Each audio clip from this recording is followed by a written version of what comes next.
নাসিরউদ্দিন পাটোয়ারিকে নিয়ে বিরাট ফাঁদে পড়েছে বিএনপি। দর্শক, নাসিরউদ্দিন পাটোয়ারিকে পুরো বিএনপি ভয় পায়। নাসিরউদ্দিন পাটোয়ারিকে বগুড়া, প্রধানমন্ত্রী নিজ জেলা নারায়ণগঞ্জ সহ বিভিন্ন জায়গায় বিএনপির সন্ত্রাসীরা অবাঞ্ছিত ঘোষণা করেছে।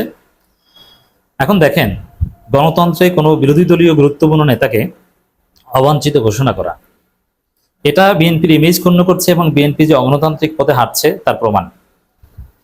বিএনপি নাসিরউদ্দিন পাটোয়ারির মতো একজন নেতার সাথে অসহিষ্ণু আচরণ করে নিজেদেরকে অগণতান্ত্রিক এবং অসহিষ্ণু হিসেবে প্রমাণ করছে। এবং একদিকে আওয়ামী লীগ তাল দিচ্ছে যে নাসিরউদ্দিন পাটোয়ারিকে পিটাও, আর একদিকে আওয়ামী লীগে বলবে যে দেখেন বাংলাদেশে গণতন্ত্র নাই। তারা মানবাধিকার সংস্থাগুলোর কাছে এগুলোকে ফাইল করে তারপর বিচার দিবে। এবং যুক্তরাষ্ট্রতে চাপ দিচ্ছে, যুক্তরাষ্ট্র ইনক্লুসিভ রাজনীতির কথা এখন বলবে, কারণ যুক্তরাষ্ট্র নানান কিছু করতে চায়। যুক্তরাষ্ট্র এখানে ইসরায়েলকে স্বীকৃতি দেওয়াতে চায় বাংলাদেশের মাধ্যমে। অলরেডি ইরান বিরোধী একটা জোটে বাংলাদেশকে ঢুকিয়েছে, অনেক কিছু করতে চায়। এগুলো করতে হলে বাংলাদেশকে চাপে রাখতে হবে। তা চাপে রাখতে হলে বলতে হবে যে ইনক্লুসিভ রাজনীতি মানে আওয়ামী লীগকে পুনর্বাসন করো। এখন আওয়ামী লীগকে পুনর্বাসন করবা না তার বিনিময়ে ইসরায়েলকে স্বীকৃতি দেবা, এই ধরনের রাজনীতি যুক্তরাষ্ট্র করবে। আর এই যে গণতন্ত্র নাই, অগণতান্ত্রিক শাসন তোমরা, এটা হতে পারে না, এইসব কথাবার্তা বিদেশি শক্তি বলার সুযোগ পাবে এই নাসিরউদ্দিন পাটোয়ারিদের সাথে যে বিএনপির অসহিষ্ণু এবং অগণতান্ত্রিক আচরণ, এগুলোকে কেন্দ্র করে, এগুলো প্রুফ হিসেবে ব্যবহৃত হবে। আর এনসিপির ছেলেরা একদম ঠুনকো নয়। জামাত হয়তোবা জাতির বৃহত্তর স্বার্থে মার খেলেও চুপ থাকবে, কিন্তু এনসিপির ছেলেরা মার খেলে তার প্রতিশোধ নেওয়ার জন্য যুক্তরাষ্ট্রের সাথে হাত মেলাতে তারা একটু দ্বিধাবোধ করবে না। এই জন্যে জামাত হয়তোবা সৎ নিরীহ, কিন্তু এনসিপি সৎ কিংবা নিরীহ নয়।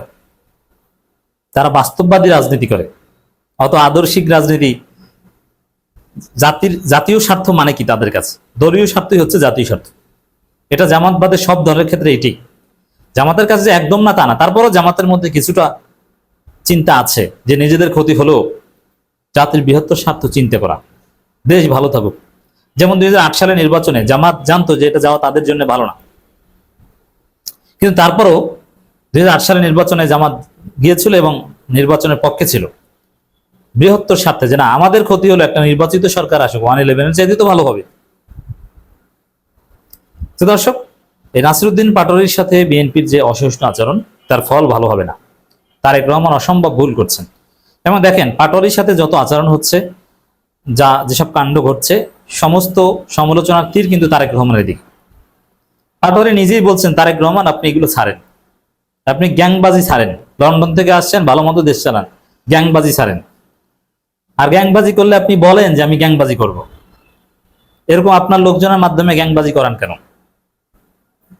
তো দর্শক, আর পাটোয়ারির সাথে এই ধরনের আচরণ না করা হলে তারেক রহমানকে নিয়ে এই সমালোচনাটা হতো না।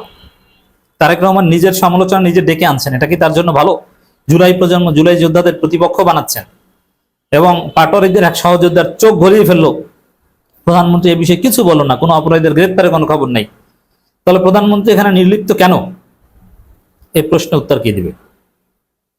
তো দর্শক দেখেন, খবর প্রধানমন্ত্রীকে নিয়ে অশালীন মন্তব্য, পাটোয়ারি ও তানভীরকে অবাঞ্ছিত ঘোষণা। তানভীর এমনিতে এনসিপি থেকে আবার বহিষ্কার হয়েছে, তার কথা বাদ দিলাম। একই সাথে খবর, তাদের যেখানে পাওয়া যাবে সেখানেই প্রতিহত করা হবে। যেখানেই পাওয়া যাবে সেখানেই প্রতিহত করা হবে, এর অর্থ কি? যেখানেই পাওয়া যাবে সেখানে রড, লাঠি, সোটা, হকি স্টিক দিয়ে পিটানো হবে, এই তো। দর্শক,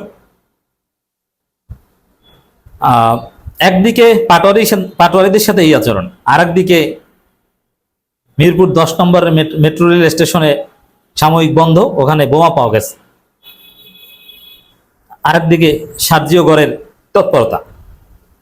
তা সব মিলিয়ে পরিস্থিতি কিন্তু তারেক রহমানের বিপরীতে। বরং সার্জিওগড়ের ষড়যন্ত্র, দীনেশ ত্রিবেদীর সাথে সার্জিওগড়ের বৈঠক বা এইসব বিষয় নিয়ে পাটোয়ারির এখন প্রধানমন্ত্রীর পক্ষে বলতেন, যুক্তরাষ্ট্রের বিরুদ্ধে বলতেন প্রয়োজনে, কারণ ভারতের বিরুদ্ধে তো ওরা বলবেই।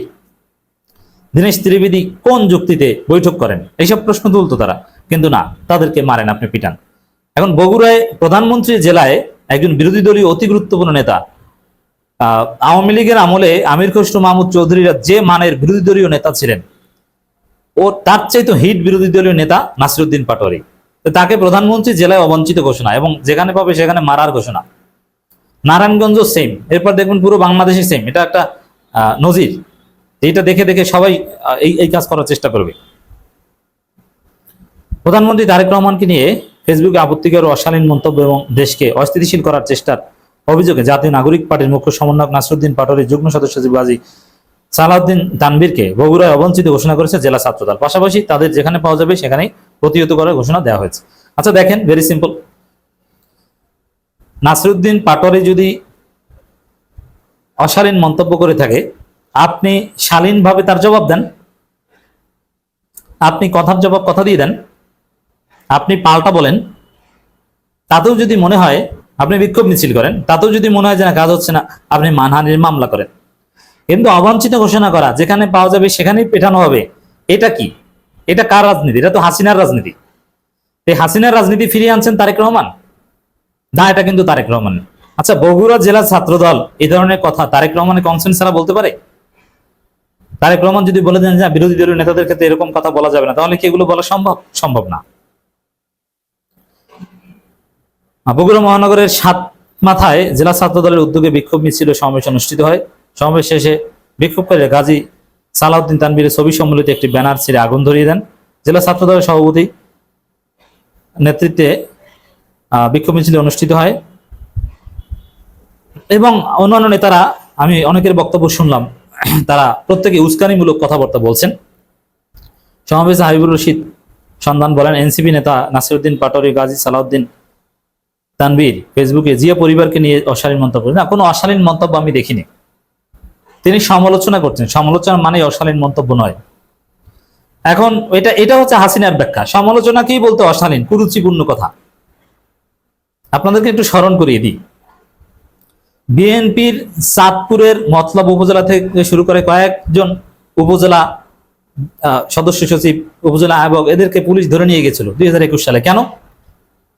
হাসিনার শানে নাকি গুরুত্বপূর্ণ বক্তব্য দিয়েছে। একবার রুহুল কবির রিজভী একটা সংবাদ সম্মেলনে বলছেন খুনি হাসিনা। এখন পত্রিকাগুলো এই খুনি হাসিনা শব্দটা লিখেছে, এই জন্য ওই যারা লিখেছে তাদের প্রত্যেকের চাকরি খেয়ে দেওয়ার উদ্যোগ নিয়েছিল আওয়ামী লীগ সরকার। এর মানে সমালোচনা করলে নানান সমালোচনায় নানান অ্যাডজেক্টিভ ব্যবহার হয়, এগুলোকেই তারা কুরুচিপূর্ণ অশালীন বলে চালিয়ে দেয়, অথচ এটা গণতান্ত্রিক সমালোচনা। আর যদি মারাত্মক অশালীন কিছু বলেই থাকে তাহলে তার বিচার জনগণ করবে। জনগণ এমনিতেই নাসিরউদ্দিন পাটোয়ারিকে বর্জন করবে। তা আপনি কেন আইন নিজের হাতে তুলে নিচ্ছেন? কেন মববাজি করতে যাচ্ছেন, সন্ত্রাসী করছেন? এটা তারেক রহমানের জন্য একটা ফাঁদ। পুরো তারেক সরকার মববাজ সরকার হিসেবে আখ্যায়িত হবে, অগণতান্ত্রিক অসহিষ্ণু সরকার হিসেবে আখ্যায়িত হবে। আর নাসিরউদ্দিন পাটোয়ারি চান এইটা যে বিএনপি এগুলো করুক আর বাস খাক।